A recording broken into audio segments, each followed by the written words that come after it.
All right, welcome back. So in this CSS part 2, we're going to talk about font and type in CSS. If you've already covered CSS part 1, great. If you haven't done so, then go ahead and watch that video first before you watch this part 2. And of course, you should already be familiar with all the HTML stuff that I've already taught you. So we're going to talk about font, we're going to talk about type, and some basics, right? We're just going to do basic like letter spacing, word spacing, font height, things like that, okay? And then if you want to open Replit, why don't you go ahead and do that now, because we're going to code some samples and then you'll understand how this works. All right, let's get started. So you should already be familiar with the selectors and the declarations, and in this one we're just using this standard basic. Pay no attention to the .Howard. That's just a class we're going to be using later, but for now you can ignore it. But pay attention to the upper left hand corner, so the font -weight. So the font weight property allows you to create this bold text if you wanted to. And then we have two values. We have normal and then we have bold. And you might wonder why we have this normal in the first place, right? Like if we created this rule that everything is going to be bold, then we have to say normal as a way to switch it off. That is to say, if you made everything bold, then there must be a way to make it not bold, so then we have this normal value, meaning we undo it. So you can have everything in bold except for one thing because you set that to normal. We have font style. We can italicize text. And italicized text is where it's all slanted one side. Like, you know, when you type it and you go into Google Docs or whatever and you hit the I key and then it italicizes it, so it just slants all the text. And we can also transform our text by using text transform. Uppercase, lowercase, capitalize. And by the way, if I'm going too fast, just pause it and then, you know, come on back. So uppercase, we're just going to make all the text appear uppercase. Lowercase makes it all lowercase, and then capitalize. And all capitalize does is capitalize the first letter of each word. All right. So why don't we practice that now? And let's go to Replit. And I've opened up an HTML, CSS, JS REPL. So if you want to pause it and then come back, let's do that now. So you'll see we have index, script .js, and style.css. We're not going to work in the JS right now. We're going to be working in here, style.css. So remember in our first lesson I said you can have an external style sheet. Well, this is what they've done here. So you'll notice that this line, right? Link href style.css. It's basically saying I'm going to reference an external style sheet. So to test our stuff out, why don't we delete line 10? And let's go ahead and just drop in a paragraph. And let's just write your name. All right. This is what we're going to be modifying. So if I hit run, you'll see that there. Now, if I go into style.css and I give the selector of P, means I'm going to select all the paragraphs. And let's use our first one, font -weight. And in this declaration, I'm going to give it a weight of bold. And then I hit run, and there we go. We've bolded my name. So let's do text transform now. Let's practice that. So text transform, and we'll say uppercase. If I run it, there, it's all uppercase. We can do lowercase, all lowercase, and then finally we can do capitalize. And it makes the first letter of every word capitalized. But we can do stacking, right? So we can do more than one declaration. So if you wanted to do like font weight also, and you want to say bold, yeah, you could do that too. So not only is it capitalized, but it's also bold.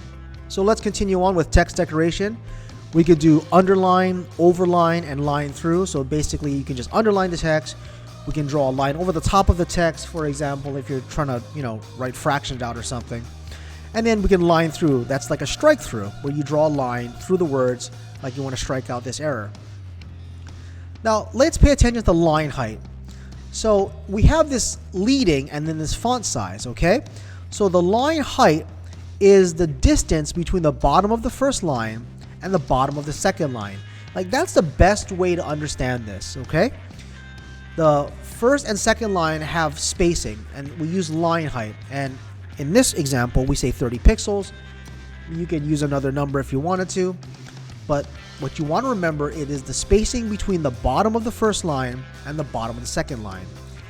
The space between the bottom of the first line and the top of the second line is called the leading.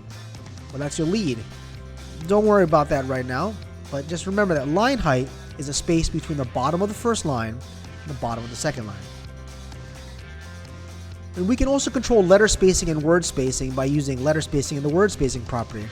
And this basically controls the gap between the letters or the gap between the words. And so why don't we practice that now?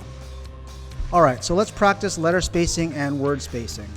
So if we look at it, if we do letter spacing, then, and let's say we do 50 pixels, which is kind of a lot, and I run it, then you'll see the difference that every single letter in this is spaced out by 50 pixels. And if we get rid of that, by the way, you can actually comment this out, and comments are, if you've done the Python already, comments are basically special syntax and code that says just hide it, don't run it. So we can actually comment this out by doing slash, asterisk, and then asterisk slash. And that means it won't run. We can just leave it there. But let's do word spacing. And let's do 50 pixels of word spacing. Run it. And there we go. There's a space of 50 pixels between my first and my last name. So that's the difference in word spacing and letter spacing. And you know what? You learned a little bit about comments in CSS too. Let's continue on to text alignment. And so the text align feature declaration will let you, left, right, center, or justify text. And it's kind of the same when you're writing your Word documents or your Google Docs, is I want things to appear to the left or to the right. I want you to center the text. But justify is a little special. See, justify basically says whatever container that I live in, right? Because all CSS manipulates a container, this invisible container. And we're saying that the text will look and be formatted with a both left and right. So if you have a magazine or a textbook that you look at and you notice that the fonts are justified left to right, it just looks like one giant column. So text justification basically lines up your text like this, right? All the text appears on the right-hand side and on the left-hand side, and they all appear in this columnar format. And all the text spaces out not actually evenly. It's like if you look closely to the text within text justification, you'll actually see spaces between words that are bigger or smaller than the word next to it. And that's just so it lines up nicely. Like I said, if you look at magazines or textbooks, even like newspaper articles too, they tend to justify their text in this column looking format. So that's just something that you can do, especially if you want to do like a blog post or a newspaper article or anything like that. So text indent is also a way that you could indent text. So if you're doing a paragraph and you want to indent the text, you just can't hit the tab key when you're coding. That doesn't recognize. So you can actually do a text indentation. And the cool part about this is that you can actually do a negative value. So you can actually push the text off the browser window if you wanted to. I mean, that's it's just something that you could do. And I think it's kind of cool if you could do negative text indentation. Like, go ahead and practice this on your own time. Negative text indentation if you want to hide text, or you want to hide the first couple of words of your sentence for whatever reason, but you can actually do negative indentation. Text shadow is adding this drop shadow effect on your text, and what you really need to understand is that it takes 3 lengths and the color. So there's actually 4 values for this. So the first value indicates how far left or right to the shadow should fall. And the second value indicates the distance top or bottom that the shadow should fall. And the third value is an optional, that's the blur. And the fourth value is actually the color of the shadow. I want you to pay attention to the second value, and this is something important that you should be aware of. And we might talk about this later too, that in CSS, the y-axis, has a negative and positive value, just like the x-axis. But the negative axis or negative values on a y-axis in CSS go up. Positive values go down. So that would be the starting point if you want to think about it, right? Negative and positive values. I know in math you think of positive as up and negative as down. But in CSS, just kind of think of it as an invert, right? So on the y-axis, you want to invert it. X-axis, that's fine. So here's a coded example for a text shadow, and if you want to code this, you can.